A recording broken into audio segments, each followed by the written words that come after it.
헤모글로빈이 우리 안에 돌아다니고 있는데 그게 느껴지십니까?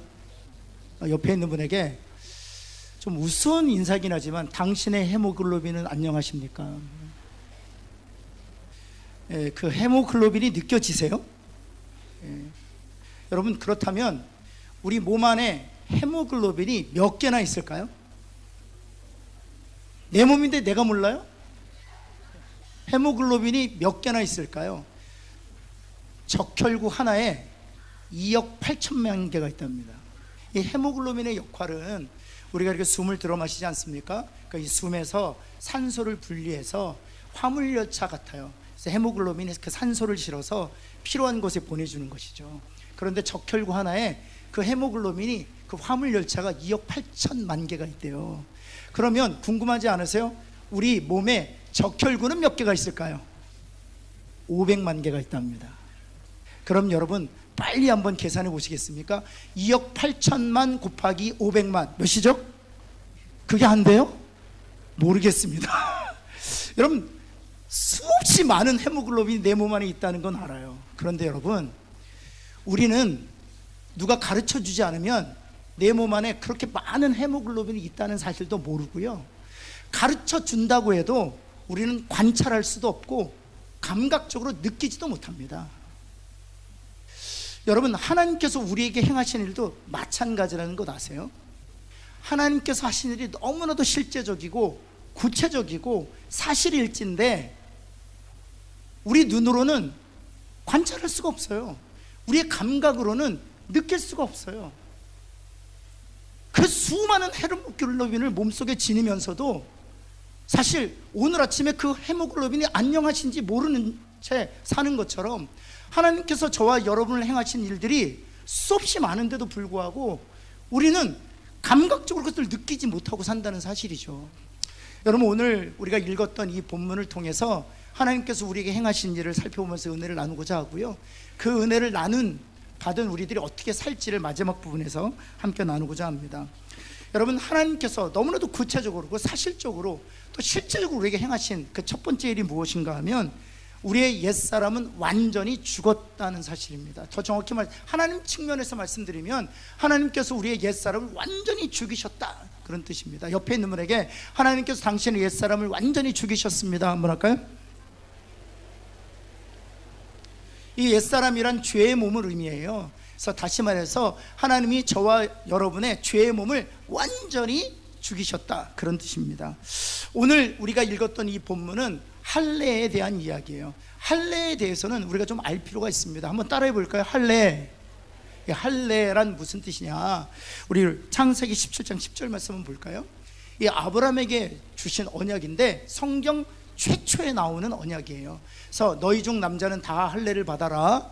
이것이 나와 너희와 너희 후손 사이에 지킬 내 언약이라. 그리고 11절에 남성의 포피, 성기의 포피를 잘라내는 것이 바로 할례라고 가르쳐 주셨습니다. 그리고 이것은 아브라함뿐만 아니라 아브라함의 후손들은 대대로 그리고 영원히 지킬 하나님과 우리의 언약이라 말씀하셨던 것이죠. 여러분, 그렇다면 왜 하나님께서는 아브라함에게 이 성기의 표피를 잘라내라고 말씀하셨던 것일까요? 이 성기의 표피는 무엇을 상징하는 것이냐?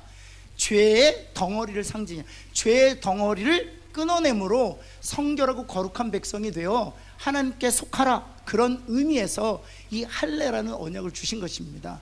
여러분, 우리가 우리 안에서 죄악의 덩어리를 제거하는 것은 비가시적인 것이기 때문에, 영적인 것들이기 때문에 보이지 않잖아요. 그래서 하나님께서 죄악의 덩어리가 제거되는 것을 이 가시적으로 볼 수 있도록 아브라함에게 이 할례 언약을 주신 것이죠. 그래서 성기의 표피를 잘라내므로 실제 자신의 눈으로 죄의 덩어리가 잘려지는 것을 보게 하심으로 성결케 된 백성이 어떻게 하나님께 속하게 되는지를 보이시기 위함인 것이죠.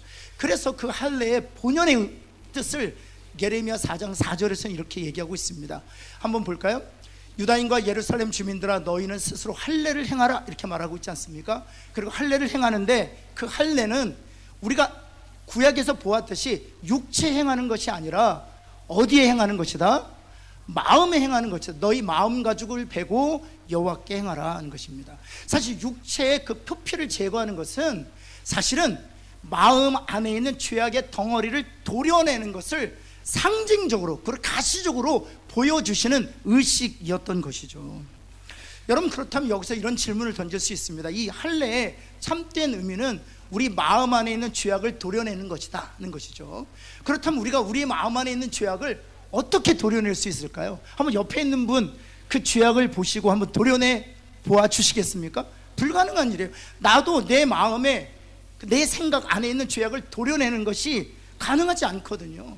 또 내 자녀들의 그 마음속과 생각 속에 있는 그 죄악을 도려내는 것이 불가능하죠. 어떻게 하면 우리 마음속에 있는 전 인격 안에 있는 이 죄악을 구분해서 도려낼 수 있을까요? 그것은 불가능한 일입니다. 여러분, 그래서 로마서 2장 28절에 이렇게 말씀하신 것입니다. 한번 볼까요? 육신의 할례가 할례가 아니다는 것입니다. 육체에 하는 할례는 할례가 아니다. 단순히 남성의 성기의 표피를 잘라내는 것은 진정한 의미에서 할례가 아니다, 그런 뜻이죠. 현대인의 성경에서 이렇게 번역하고 있습니다. 한번 볼까요? 같이 한번 노란색으로 할례 읽겠습니다. 시작. 육체 할례를 받았다고 해서, 그렇습니다. 육체 할례를 행했다고 해서 할례를 받은 것이 아니다는 것입니다. 그렇다면 우리 마음 안에 있는 이 죄악을 어떻게 도려내는가, 누가 도려내는가는 것이죠. 2장 29절에서 이렇게 설명하고 있습니다. 한번 볼까요? 마음의 할례를 행해야 한다. 육체의 할례를 행하는 것이 아니라 마음의 할례를 행하는 것이다. 하나님께서 아브라함에게 주셨던 그 할례의 언약은 육체에 행하는 것이지만 그것은 마음에 행하는 할례의 가시적인 예표일 뿐이다 라고 말하고 있는 것이죠. 그리고 마음에 하는데 누가 우리 마음에 그 죄악을 도려내는가? 영에 있고, 이렇게 설명하고 있습니다. 그래서 현대인의 성경을 보면 이렇게 되어 있죠. 우리 한번 같이 한번 노란색으로 하이라이트 부분 같이 읽겠습니다. 시작. 율법이 아닌 성령님에 의한 마음의 할례가 진정한 할례라. 성령께서 우리 마음 안에 있는 죄악을 도려내신다는 것입니다.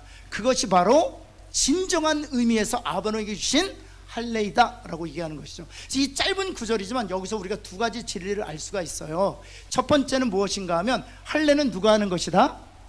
내가 하는 것이 아니라 누가 하는 것이다? 성령 하나님이 하는 것이다. 한번 따라해 볼까요? 참된 할례는 성령 하나님이 하시는 것입니다. 볼까요? 내가 하는 게 아닙니다. 성령 하나님이 하는 것입니다. 그렇다면 성령 하나님이 할례를 어디에다 하는 것일까요? 육체에 하는 것일까요? 마음에 하는 것일까요? 바로 마음 안에 하시는 거예요. 성령 하나님께서 우리 마음 안에 있는 죄악을 도려내시는 것을 가르쳐서 하나님께서 아브라함에게 주셨던 그 할례가 예표하는 진정한 의미에서 할례다라고 말하고 있는 것입니다. 그렇다면 성령께서 우리 마음 안에 있는 죄악을 어떤 방식으로 도려내시는가에 대한 질문을 할 수 있잖아요. 그래서 골로새서 2장 11절에서 이렇게 설명하고 있습니다. 우리 이것은 같이 한번 읽겠습니다. 시작. 또 그 안에서 너희가 손으로 하지 아니한 할례를 받. 여기까지 읽겠습니다. 우리 모든 그리스도인들이 할례를 받았대요. 할례를 받았는데 남성이건 여성이건 할 것 없이 그리스도인이면 다 할례를 받았대요. 근데 그 할례란 손으로 하지 아니한 할례라는 것입니다. 그렇다면 누가 어디에 할례를 행한 것입니까? 그렇죠. 성령께서 손으로 하지 아니한 마음에 할례를 행하셨다는 것입니다. 그럼 성령께서 우리 마음에 할례를 행하신 것은 무엇인가? 곧 무엇을 벗는 것? 육의 몸을 벗는 것, 죄의 몸을 벗는 것, 옛사람을 없애고 죽이는 것. 이것이 바로 성령 하나님이 저와 여러분 마음에 행하시는 할례다라고 말하고 있는 것입니다. 그리고 이 할례를 가리켜서 누구의 할례다? 그리스도의 할례다라고 얘기하는 것입니다. 혹시 구약만 믿는 유대인들이 하나님께서 아브라함에게 할례의 언약을 주셨고 영원히 대대로 지켜야 될 언약이라고 하는데 당신 할례 받으셨습니까? 라고 묻는다면 우리는 자신 있게 무엇이라고 답할 수 있습니까? 네, 그렇습니다. 성령 하나님께서 내 마음에 죄악을 도려내심으로, 육의 몸을 벗기심으로, 옛사람을 죽이심으로 그리스도의 할례를 행하셨습니다. 아멘! 이라고 대답할 수 있어야 되는 것이죠. 옆에 있는 분에게 할례를 받으셨습니까? 하면 여러분 자신 있게 네, 받았습니다. 한번 할까요? 시작. 아멘. 예, 우리는 모두 성령으로 말미암아 우리 마음에 할례를. 그렇다면 여러분 이런 질문 하실 수 있잖아요. 나도 그렇다면 그리스도의 할례를 받았나? 어떤 분들이 그리스도의 할례를 받은지 확신할 수 있냐면 두 가지에 동의하시면 됩니다. 한번 여러분 잘 듣고 동의가 되시면 아멘 하십시오. 첫 번째는 성경이 말하기를 인간은 다 죄인이라고 얘기했거든요. 그렇습니다. 저는 죄인입니다. 동의하십니까? 두 번째는요, 동시에 그러나 그리스도의 죽으심으로 말미암아 그 죄의 몸이 멸하게 되었고 그 육의 몸을 벗게 되었고 더 나아가 옛사람은 완전히 죽었음을 내가 믿습니다. 이 두 가지에 확신하시면 성령이 마음에 그리스도의 행한 결과로 그 믿음을 가지게 되신 거예요. 사랑하는 성도 여러분, 그 확신을 가지게 되심으로 그리스도의 할례를 받은 확증을 가진 성도들은 하나님께 감사하면서 예수님을 바라보며 끝까지 인내로 승리하는 저와 여러분 되기를 예수 그리스도의 이름으로 축원합니다.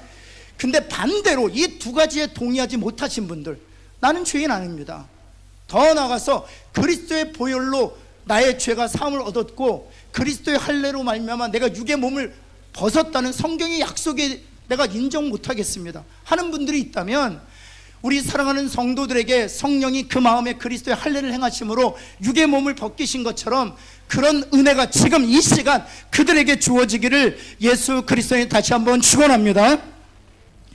여러분, 그래서 로마서 6장 4절에서 하나님께서 바울을 통해서 이렇게 가르치시는 거예요. 같이 한번 볼까요? 같이 한번 읽겠습니다. 시작. 그러므로 우리가 그리스도와 그 죽으심과 합하여 세례를 받음으로 그와 함께 장사되었다. 성령께서 우리에게 믿음을 주셔서 2000년 전에 예수님의 죽으심과 우리를 더불어 연합시킴으로 예수님이 죽을 때 우리도 죽고, 예수님이 죽으실 때 우리의 옛사람도 죽고, 예수님의 육의 몸이 죽을 때 우리의 육의 몸도 죽었다는 것입니다. 여러분, 그래서 갈라디아서 5장 24절에서 사도 바울은 이런 확신을 가지고 선포했다는 것 같이 한번 읽겠습니다. 시작. 그리스도 예수의 사람들은 육체와 함께 그 정욕과 탐심을 어찌 되었다고? 십자가의 과거형이에요. 과거. 우리의 모든 육체는 정욕과 탐심과 더불어 십자가에 못 박혔다. 마침표. 사랑하는 성도 여러분, 우리의 모든 정욕과 탐심, 우리의 모든 육체, 우리의 모든 죄의 몸, 옛사람은 예수 그리스도의 십자가와 더불어 못 박힌 것을 믿음으로 간절히 붙드는 저와 여러분 되기를 예수 그리스도는 축원합니다. 그것이 바로 성령이 하시는 그리스도의 할례라는 사실이에요. 여러분, 두 번째, 하나님께서 하신 일이지만 우리가 관찰할 수 없는 일이 있어요. 그런 너무나도 명료하고 사실적이고 실제적인 것이 있는데, 그 두 번째는 이제 완전히 그리고 영원히 새 사람이 되었다는 것입니다. 저는 종종 그리스도인들이 이런 이야기를 하는 것을 들어요. 목사님 예수 믿고 나서 점점 거룩해지는 것 같아요. 목사님 제가 예수를 믿고 나서 점점 깨끗해지는 것 같아요. 여러분, 성경을 오해하시고요, 복음도 오해하시는 것입니다. 우리는 점점 거룩해지고 점점 깨끗해지는 상태로 나아가는 것이 아니라 그리스도 안에서 완전히 영원히 새 사람이 되었음을 믿습니다. 이것이 성경이 가르치는 복된 소식, 기쁜 소식이라는 사실이죠. 여러분, 창세기 17장 12절 말씀에서 그것을 증거하고 있는데요, 17장 12절, 이 할례를 며칠째 행하라고 하나님께서 규례를 주셨습니까? 태어나자마자 며칠째 되던 날? 8일째 되던 날. 왜 8일일까요? 6일이면 안 될까요? 또는 9일이면 안 될까요? 왜 8일일까요? 8일이 가지고 있는 의미 때문에 그렇습니다. 여러분, 우리가 잘 알듯이 하나님께서 천지를 6일간 창조하셨고요, 7일째 되던 날 하나님이 쉬셨습니다. 그리고 나서 그 다음 날이 며칠째예요? 8일째입니다. 하나님께서 창조하신 모든 것들이 제대로 작동하는 새 출발의 날이 바로 8일째. 그래서 8일란 유대인들에게 있어서는 새로운 시작을 의미해요. 제가 여러분 전화번호 하나 좋은 거 드릴게요. 051-888-8888. 새로운 시작을 말하는 거예요. 여러분, 그래서 8이라는 숫자가 성경 안에서 아주 중요한 의미를 담고 있습니다. 그래서 하나님께서 6일이 아닌 9일이 아닌 8일째 할례를 행하라고 말씀하셨습니다. 왜냐하면 성령으로 말미암아 우리 마음의 죄악을 도려내는 그리스도의 할례를 받음으로 새 출발의 삶을 살라는 것입니다. 새 사람의 삶을 살라는 것입니다. 새 피조물의 삶을 살라는, 그래서 8일째인 거예요. 근데 이 8일째 일어났던 일이 신약에 또 하나 있습니다. 그것이 무엇인가 하면 바로 이와 같습니다. 마가복음 16장 2절 6절 한번 볼까요? 16장 2절과 6절인데요 안식 후 첫날 매우 일찍이 해 돋을 때 그 무덤으로 갔더니 그들이 예수님이 다시 살아나신 것을 목격했다는 내용이죠. 그렇다면 예수님이 다시 살아난 그 날은 며칠째일까요? 안식이 7일째라면 안식 후 첫날이면 며칠째예요? 8일째입니다. 왜 8일째 주님이 다시 부활하셨습니까? 그렇습니다. 예수님께서 우리의 죄의 짐을 짊어지시고 죽으시고 나서 다시 부활하심으로 우리들에게 새 생명을 주셨기 때문입니다. 여러분, 그래서 로마서 6장 5절에서 사도 바울을 통해서 이렇게 가르치셨습니다. 우리 한번 같이 한번 읽겠습니다. 시작. 만일 우리가 그의 죽으심과 같은 모양으로 연합한 자가 되었으면 또한 그의 부활과 같은 모양으로 연합한 자도 되리라. 예, 그의 죽으심과 같은 모양으로 연합하게 한 것이 바로 성령께서 우리 마음 가운데 행하신 그리스도의 할례예요. 동일한 방식으로 주님의 부활과 같은 모양으로 우리를 연합시키셨다는 것입니다. 그것이 무엇을 의미하는 것입니까? 바로 고린도후서 5장 17절에서 증거하는 바를 바로 증거하는 것이죠. 같이 한번 읽겠습니다. 시작. 그러므로 누구든지 그리스도 안에 있으면 새로운 존재입니다. 옛사람은 없어지고 새 사람이 된 것입니다. 이제 머지않아 예수님의 십자가 성금요일이 있을 것이고요, 또 예수님이 부활하시는 그 부활절을 우리가 맞이하게 될 것인데요, 이 예수님의 십자가 부활이 의미하는 것이 무엇입니까? 바로 할례를 의미하는 것입니다. 우리의 육의 몸, 죄의 몸, 옛사람은 죽고 우리가 그리스도 안에서 주님이 부활하신 것처럼 새롭게 태어나서 새 사람, 새 피조물, 새 것이 되었다는 것이 바로 그리스도의 할례가 보여주고 있는 십자가와 부활의 사건이라는 것이죠. 사랑하는 성도 여러분, 옛사람은 죽었습니다. 이제 우리는 새 사람이 되었습니다. 그 분명한 자긍심을 가지고 사는 저와 여러분 되기를 예수 그리스도에 다시 한번 축원합니다. 여러분, 이 확신이 있기를 바랍니다. 우리가 점점 나아지는 상태에 있는 존재가 아니라 그리스도 안에서 이미 새 피조물, 새 사람, 새 것이 되었다는 확신을 가지고 사실 수 있기를 바랍니다. 이 고린도후서 5장 17절의 내용은 이런 권면이에요. 누구든지 그리스도 안에 있으면 새로운 피조물이라. 이전 것은 지나갔으니 보라 새 것이 되었도다. 그 하반절에 있는 이전 것은 지나갔으니 보라 새 것이 되었도다라는 어떤 의미냐 하면, 이전 것을 바라보지 말라는 것입니다. 옛사람을 바라보지 말라는 것입니다. 육의 몸에 사로잡히지 말라는 것입니다. 이미 그리스도와 함께 죽은 죄의 몸에 천착하지 말라는 것입니다. 그것은 예수 그리스도와 더불어 죽었고, 그것은 예수 그리스도와 더불어 삶 얻었고, 그것은 예수 그리스도와 더불어 완전히 멸하였기에 더 이상 그것에 천착하지 말라는 것입니다. 오히려 우리가 바라보아야 할 것은 그리스도 안에서 우리에게 행하신 새 사람, 새 피조물, 새 것 되었음을 분명히 인식하고 담대한 자부심을 가지고 살라고 말씀하시는 거예요. 성령께서 저와 여러분에게 내가 새 피조물, 새 사람, 새 것이 되었다는 확신을 주셔서 이번 한 주간도 그 자부심, 그 건강한 자아상을 가지고 사는 저와 여러분 되기를 다시 한번 예수 그리스도를 축원합니다. 그리고 나서 그들에게 주시는 축복이 창세기 17장 8절에 이어집니다. 우리 한번 같이 한번 읽겠습니다. 같이 한번 읽습니다. 시작. 내가 내 후손에게 내가 거류하는 이 땅 곧 가나안 온 땅을 주어 영원한 기업이 되게 하고 나는 그들의 하나님이 되리라. 가나안 땅을 주어 영원한 기업이 되게 하시겠다고 말씀하셨어요. 이 가나안 땅은 어디를 예표하는 것입니까? 나 가나안 복지 귀한 성에 들어가려고. 그 다음 후렴에 어떻게 되어 있어요?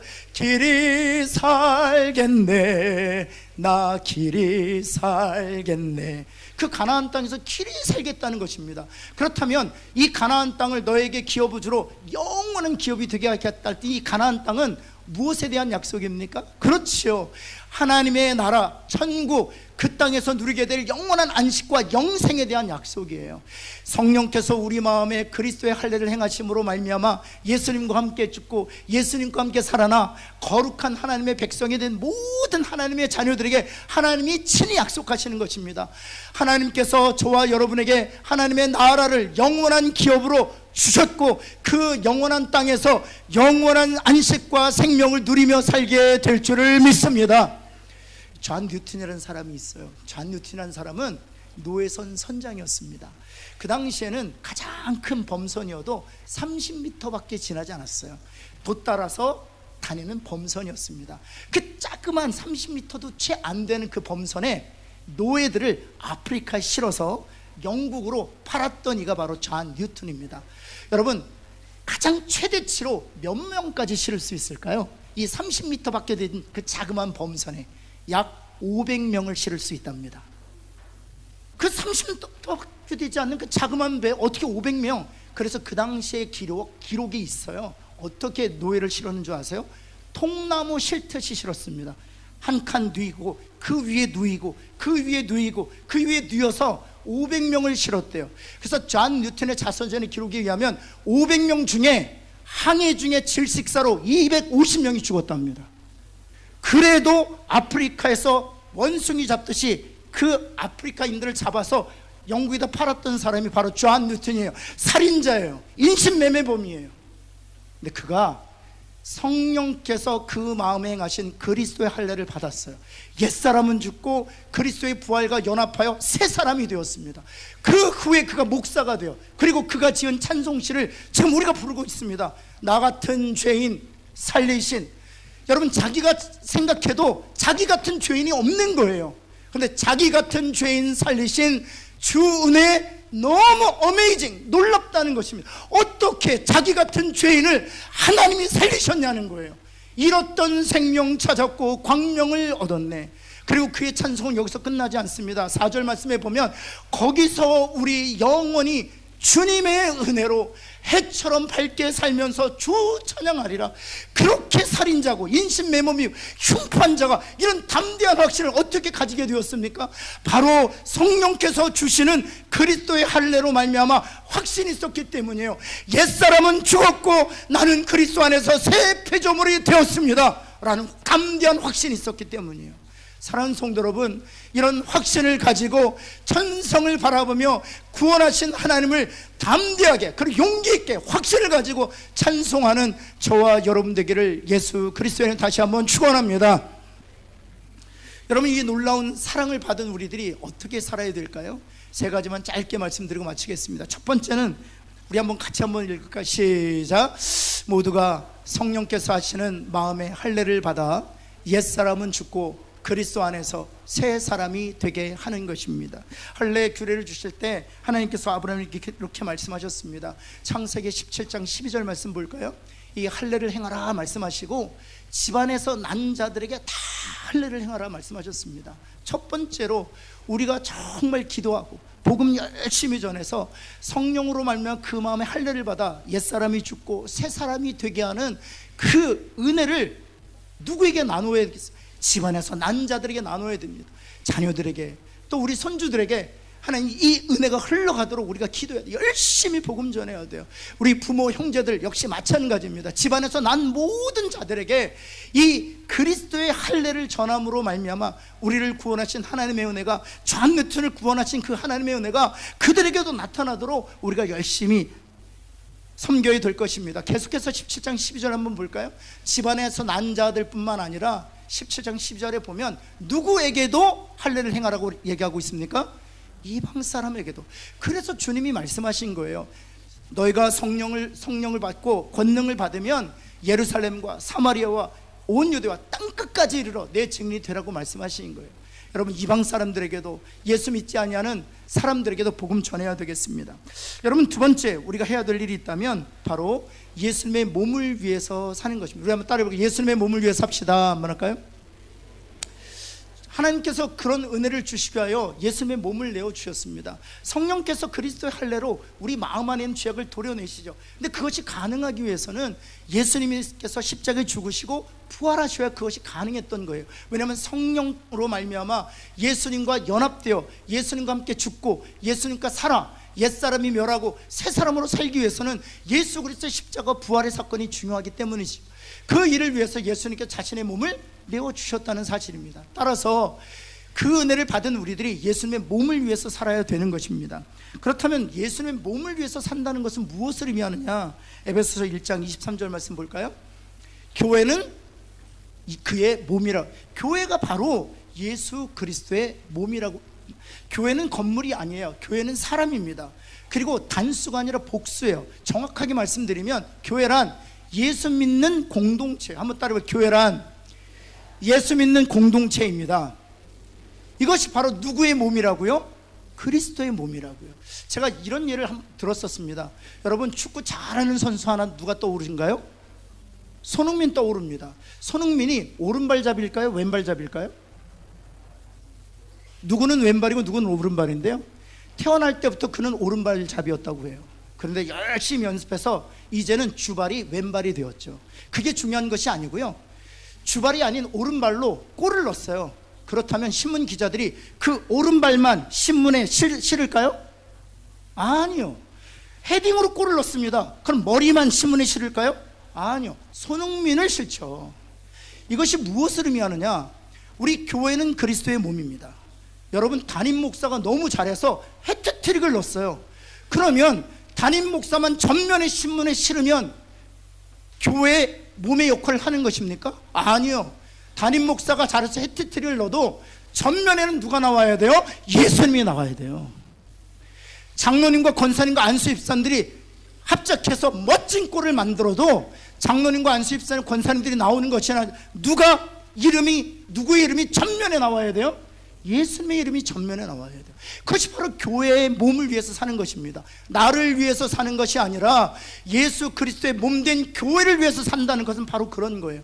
우리가 다음 세대 그렇습니다. 그렇다면 다음 세대만 영광을 받으면 교회의 몸의 역할을 잘 감당한 것입니까? 아니에요. 선교부가 해트트릭을 넣는다고 해도, 결정적인 극장골을 넣는다고 해도 예수님이 영광을 받으셔야 되고요, 예수님이 기억이 돼야 되는 거예요. 나를 위해서 사는 것이 아니라, 부서를 위해서 사는 것이 아니라 우리가 예수 그리스도의 몸을 위해서 산다는 것은 그런 것이에요. 우리 자신뿐만 아니라 우리 교회 공동체가 정말 예수 그리스도의 몸을 위해서 존재하고 예수 그리스도의 영광을 위해서 살고 예수 그리스도만 주목하게 하는 그런 개인과 교회 공동체 되기를 예수 그리스도의 이름으로 축원합니다. 이 싸움은 영적 싸움이에요. 이 싸움에서 승리하셔야 돼요. 이 싸움에서 승리하는 저도 되고 여러분도 되고 또 우리 교회 성도들이 되시기를 예수 그리스도는 다시 한번 축원합니다. 세 번째 우리가 해야 될 일이 있다면 주님처럼 사랑하는 거예요. 요한복음 13장 34절에 주님께서 이렇게 말씀하셨습니다. 우리 한번 같이 한번 읽어볼까요? 시작. 새 계명을 너희에게 주노니 서로 사랑하라. 내가 너희를 사랑한 것 같이 너희도 오늘 이 말씀에서 제가 주목하고 싶은 것은 내가 너희를 사랑한 것 같이예요. 주님이 우리를 어떻게 사랑하셨습니까? 그렇죠.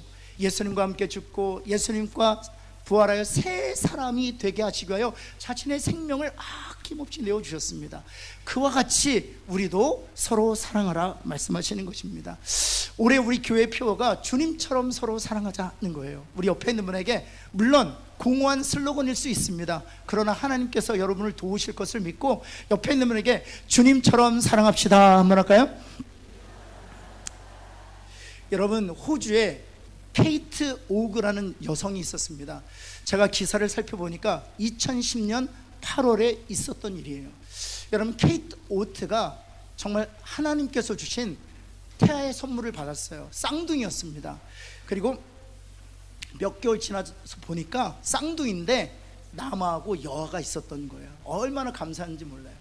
그리고 나서 이제 출산 때가 되었습니다. 이제 출산 때 이제 첫 번째 누가 태어났을까요? 남아가 먼저 나왔을까요? 여아가 먼저 나왔을까요? 모르죠 뭐. 근데 여아가 먼저 태어났어요. 여아의 태명은 에밀리였습니다. 에밀리가 먼저 하고 아주 건강한 모습으로 태어났습니다. 근데 둘째 아들이 태어나는데 태명이 제레미였다고 합니다. 제레미가 태어났는데 첫째하고는 달리 울지를 않는 거예요. 그 분만실이 아주 분주하게 돌아요. 기계를 가져오고 그 다음 간호사들이 그 자그만 핏덩이를 놓고 무엇인가 하고 있는 거예요. 나중에 알고 보니까 숨을 쉬지 않았대요. 그리고 나서 더 비참한 것은 숨을 쉬지 않았던 이 아기가 심장까지 못 쳤답니다. 그래서 그 조그만 어린 아이 생명을 심장 박동 세동기로 하는데도 심장이 뛰질 않는데요. 심장이 뛰지 않고 숨이 멎은 채로 20분이 경과됐어요. 의사가 이제 사망 선고를 내렸습니다.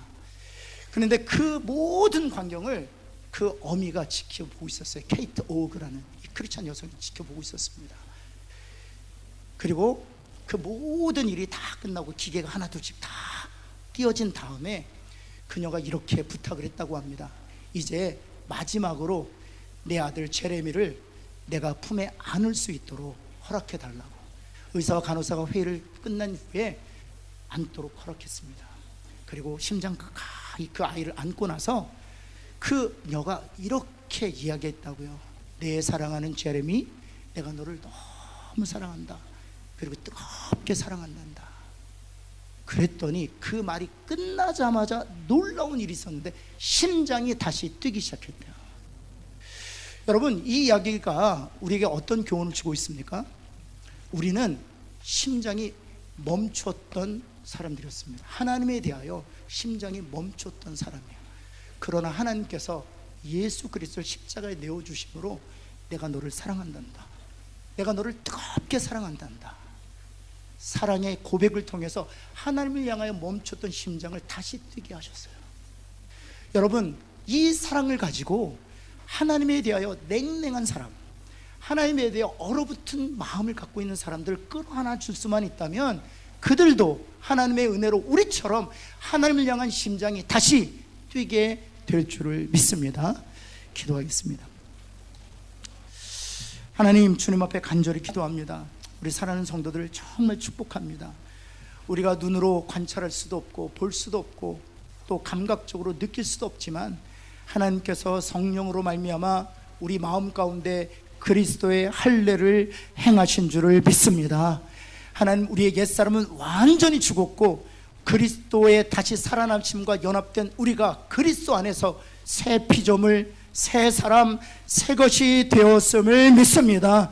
하나님, 우리가 이제 죽은 옛사람에 천착하지 않게 하여 주옵시고 그리스도께서 내 안에서 행하신 일로 인하여 새 피조물, 새 것된 나의 새 존재를 바라보며 거룩한 자긍심, 담대한 자부심으로 살게 하여 주옵소서. 하나님, 간절히 원하옵기는 내 사랑하는 남편과 자녀들, 부모와 형제들, 손주들에게도 이런 은혜를 허락하여 주옵소서. 하나님, 원하옵기는 이제 우리 교회가 나를 위해서, 부서를 위해서 존재하는 것이 아니라 그리스도의 몸을 위해서 존재하고 하나님께 영광을 돌리고 주께만 주목하는 아름다운 교회, 주님이 기뻐하시는 교회가 되게 하여 주옵소서. 하나님, 간절히 원하옵기는 하나님의 사랑을 우리에게 부어 주옵소서. 하나님에 대하여 냉랭하고 하나님에 대하여 무정한 그들을 하나님의 사랑으로 끌어안을 수 있도록 하나님의 사랑을 우리에게 부어 주옵시고 사랑으로 그들을 끌어안을 때마다 그들의 식었던 가슴이 다시 뜨겁게 되는 역사가 있게 하여 주옵소서. 예수 그리스도의 이름으로 간절히 기도합니다. 아멘.